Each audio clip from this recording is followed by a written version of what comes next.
Өглөө болж нар манджээ. Гадаа шуудын жиргээ сонсогдож хүмүүс чангаар инээлдэн ярилцсан.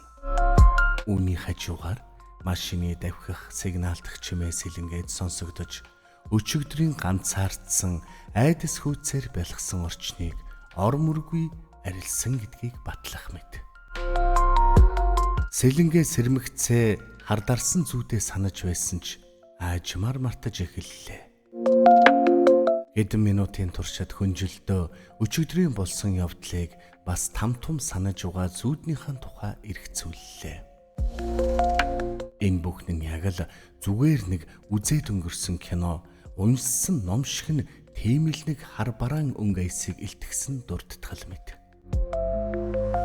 Өчигдрийн эз төгсгөлгүй зутхан асгарч байсан бороо ор мөргүй арилж, оронд нь үйлгүй шахам цэлмэг тэнгэрээс нарны дулаан илж ээж байх нь тэр. Гадаа аз жаргалтай амьдрал буцалж байна уу гэлтэй. Сэлэнгээгийн санаанаас өчигдрийн бүх муу муухай үйл явдал арчигдан алгуулж байгааг тэрээр мэдэрч байлаа. Эмээгийнхэн идэж байсан түүхийн мах, крантны ус бүхий хоол, бас тэрхүү ямар ч гэрэлгүй чимээ аниргүй жихүүн шүнгээд л бүгдийг мартаж байв. Гэхдээ өнөөх цэнхэр костюмтай итгэхэд л түүний санаанд бүр тодоос тод үлдэж орхио юу гэлтэй. Бараг л нүдэнд нь харагдаж байлаа. Яг л зүүд шиг санагдаж байсан ч тэр хачин залуу өөрт нь цэцэг бэлгэлснийг санав. Ганцхан ширхэг нүцгэн улаан сарна.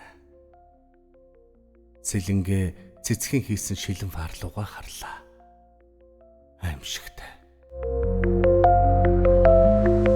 Сэлэнгээ үнэхээр нүдэнд ээжитгсэнгүй. Өнөөх улаан сарнаа чинь улаан биш хар сарнаа болчихсон байх нь тэр. Уг нь өчигдөр яалтчгүй л улаан байсан тэрхүү үнчин ганц сарнаа яхаараа харанхуйтай болчихсон байдаг үлээ. Сэлэнгээ ийхүү цэцгийн өнгө хувирсан шалтгааныг үнэндээ л бодоод олсонгүй. Эсвэл угаасаа л харанхуйтай цэцэг байсныг өчигдөр улаан болгож харсан нь тэр үү? Эмэтлээ. Ямар тааж улаан гэж итгэж байсан өнөөх цэцэг нь харанхуйтай харагдаж байна.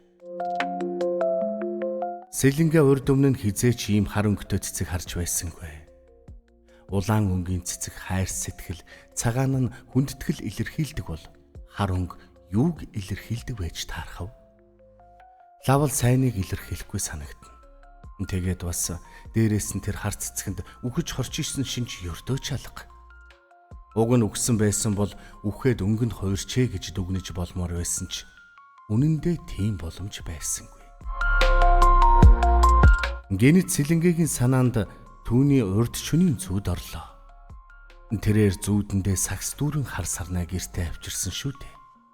Тэгээд тэр цэцэг нь муу ёр үхэл зүгнөж байсан. Сэлэнгээгийн бүх сэтгэл зүрхэн дахиад л айдас чихүүдэст бүрэн эзэмдүүлээд ирэв. Өчигдрийн тэр үл ойлгохдох муу ёрын муухай орчин өөрийг нь үхэлд бэлдүүлсэн үхлийн өмнөх мөч байв. Гэнэт гар утасных нь зурвсны хонх дуугарч Сэлэнгээг баг зэрэг цочоон бодлыг нь сарниуллаа. Нөхрөөс нь зурвс ирчээ. Томилолтынхаа ажлыг хойшлуулад одоо гэртээ ирж байна гэсэн байлаа. Сэлэнгээ өөрийн хайртай нөхрөө зөндөө их хүлээж болсон явдлуудын тухай нэгэнгүй ярихыг хүсэж байсан боловч тэсэлгүй гарч тосхоор яарлаа. Тэрээр хүнжлөөж ивхэж хураасангүй.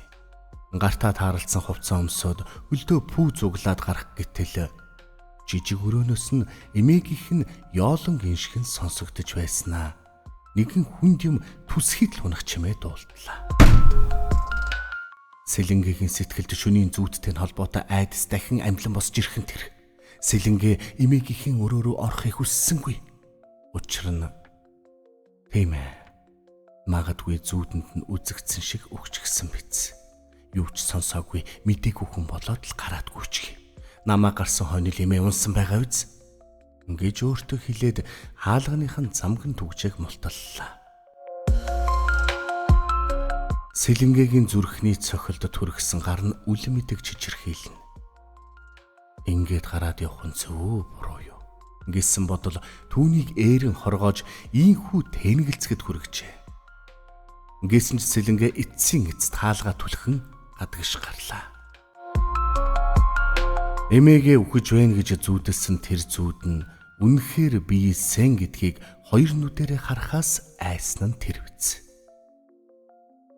Сэлэнгээгийн хамаг биеийн дагжин чичирч харцсан тогтохгүй дальдчин шатаар айжимхан доошилж байв. Гэтэл Сэлэнгээгийн нүдэнд хан шатанд үсэрч наалтсан цусны толбоод хаасайгүй байгаа нь өртлөө. Тийм ээ. Яг л өчигдрийн зүүд биллээ олох нь тэр үү. Зүүд. Хараал эцсэн тэр зүүд.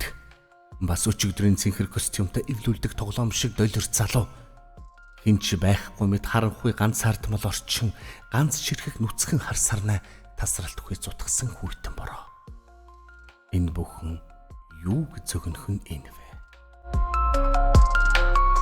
Одоо айгүй бол орцны гадаагаар магц өмнөх машин зам дээр 10 орчим насны жаахан эрэгтэй хүүхэд машинд мөргүүлж хол шидэгдэх байх та. Бурхан минь, битгийл тийм юм болоосоо та. Заав эц. Тэр жаахан хүүхэд машинд мөргүүлсний дараа би үргэлжлүүлэн юу зүйдлээ. Сэлэнгээгийн ухаан санаа самууран хямарч өөрийгөө хянах чадваргүй товчхондоо бол хагас галзуурлын байдалтай хүн цусан зам татуулсан чулуун шатаар айжимхан доошилсоор. Сэлэнгээ энэ хідэн болсон явдалд автаад зүүднийхэн төгсгөлийг үнэндээ л санаж чадахгүй байв. Одоо хүүхэд машинд мөргүүлэнтэй яана гэсэн бодол Сэлэнгээгийн сэтгэлийг ирэхгүй шаналгаж ухаан санааг нь бүр бодит ертөнцөөс тусгаарлаж орхижээ. Сэлэнгээ орцны үүдэнд гарч ирлээ. Гадаа хэдийн нартай дулаахан байгаа ч өчигдрийн борооноос үлдсэн шавар шалбааг энэ тэнхүй тогтсон харагдана. Гэтэл энэ үед байшингийн булан тойроод нэгэн санаатай маркийн автомашин гарч ирсэн ч харин өнөөх зүүдэнд нь уг машинд дайруулсан хүүхэд харагдсангүй. Сэлэнгээгийн дотор уужрах шиг болоод зам хөндлөн гарч цаашаалхлаа.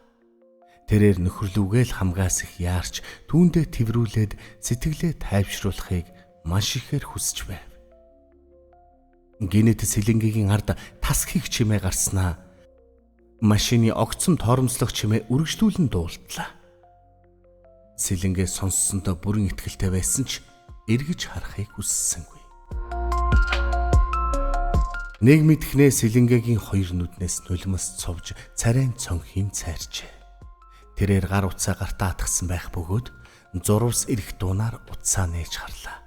Ямар тач нөхрөөс нь зурвас ирсэн байсныг мэдсэн ч тэндээ чухам юу гэж бичсэнийг уншаад ойлгосонгүй. Сэлэнгээгийн хамаг ухаан санаа нь ард нь дуулдаж угаа яана үхчихлээ. Тархин гоожиж байна шүү те. Түргэн дуудаараа хөөр хэмэн жаахан хүүхэд байна шүү те. Гэх мэт олон хүмүүсийн сандралдан бачимдсан чанга яриан дээр л төвлөрч байв. Сэлэнгээ тэссэнгүй бололтой утсаа халаасандаа хийгээд хоёр гараараа чихээ таглан гүйчихв. Сэлэнгээ нэг л мэдхнээ өөрийнхөө суудаг байрны зэрэгэлдэх хажуугийн байрыг тойрон эргэжээ. Заавч өчигдөр чинь энэ зүүд тийм ээ, энэний дараа юу боллоо? Санахгүй байна. Гэхдээ л энэ үхэнд ойрхон байна. Жаахан сэжүүрэл гарах юм бол шөнийн хар дарсан зүйдээ одоо санахад бэлэн байна. Ойлж хамаг сэтгэл нь хямарсан тэрээр осол болсон газраас холдож чадсан гэж бодоод чихээ тагласан гараа сая нэг буулгалаа.